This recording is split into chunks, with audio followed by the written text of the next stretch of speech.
masked men wearing white t-shirts who were dishing out their own vigilante justice. It still remains unclear as to who these people are or what their motives may have been. A large mob of these masked men descended on the MTR station in Yunlong and started attacking the protesters. They attacked protesters on the platform and also inside the train carriages.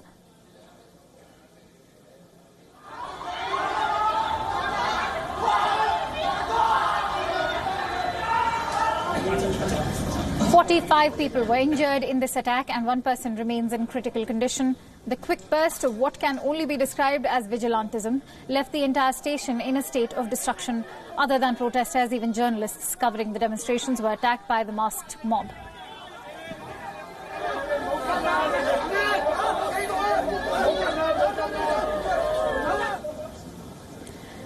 There are also reports that these groups may be part of the Triad, which is a branch of Chinese organized crime. The Triad, in fact, does have a significant presence in Hong Kong, and it seems they are using the unrest in the city to their advantage. The other question, of course, is how such an attack happened in a metro station despite riot police being deployed across the city.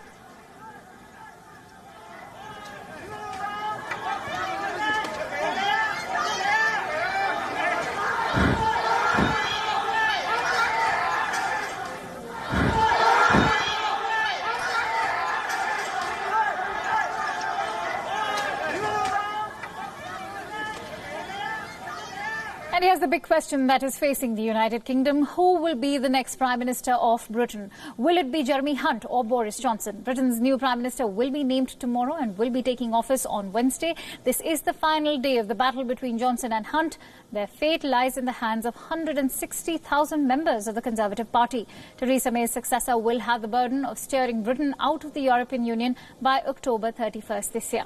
So far, Boris Johnson, who is a member of the Parliament from Uxbridge and South Ruislip, has been leading the race. Johnson says that he will ensure Brexit takes place on October 31st with or without a delay.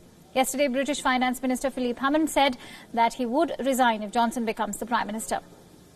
The current Foreign Secretary of the country, Jeremy Hunt, on the other hand, is in the race against Johnson.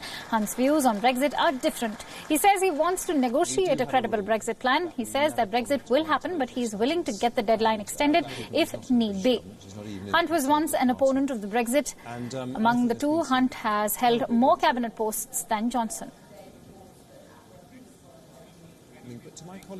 And here's the latest coming in from Ukraine. Canadian-turned President Zelensky is likely to triumph in the Ukrainian parliamentary elections, securing a strong mandate for his party. Ukrainian President Zelensky's party is all set to win the snap parliamentary elections. Exit polls suggest that his Servant of the People party, named after the TV show he starred in, is all set to secure a record score in the elections. The party took 43.9% of the vote in Sunday's election, according to combined figures from three pollsters. Newly elected president hopes that this election will help him consolidate his power and a strong mandate for his party.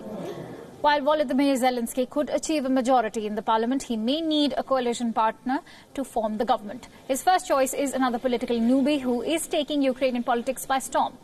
Rock star turned politician Vakarchuk and challenged the newly elected president by expressing his plans to run for the elections. The singer launched his own party called Golos or Voice in May and toured the country ahead of the snap vote.